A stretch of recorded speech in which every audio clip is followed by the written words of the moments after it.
Howdy. So today we want to talk a little bit about tournament day. So we've had a lot of people end up with what they claim to be a hamstring tension and tightness in the hamstrings on those days. And I don't believe it's always hamstring issues. In fact, most of the time it's turned out not to be.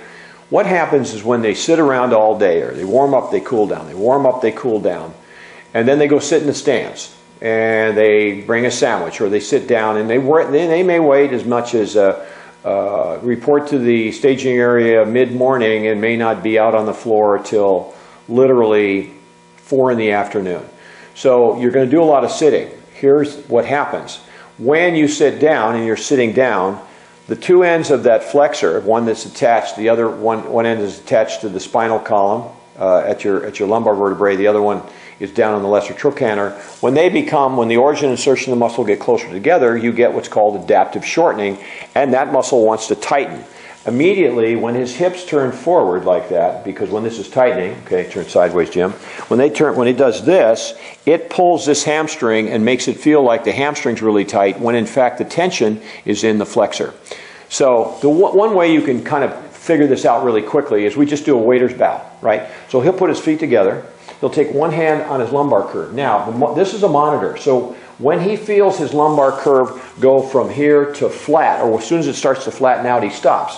This hand is out here at the same level of his shoulder, and he just bends forward until his lumbar curve starts to flatten, right about there. If he does not feel tension at this point right here on his hamstring, then it's probably not a hamstring. So what we'll do immediately is we'll put him in a flexor lunge. So put him in a lunging position.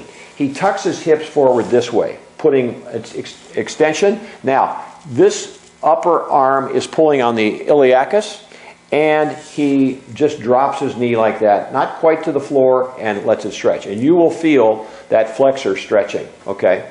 I would give it 20, 30 seconds. To make sure that it's not any quad problem, we'll kneel him down right after that.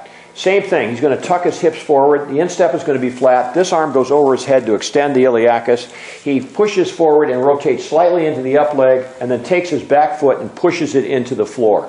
And this will light up his rectus femoris, and also get a fair amount of flexor, but this would be more quad oriented, where the lunge itself would be more flexor, right, even though both of them are flexors, the actual psoas. And that should take care of it. If you do that and all of a sudden your back just feels really good, boy, my hamstrings really loosened up. Your hamstrings weren't tight to begin with. They were taut because of the pelvic tilt. Hopefully that'll help. By the way, that'll happen with a lot of local tournaments where you're driving for, say, a couple of hours to get to a tournament, and you're sitting in a car, and everybody gets out with that, oh, my hamstrings are tight look. It's not your hamstrings. It's your flexors. Okay? Thank you.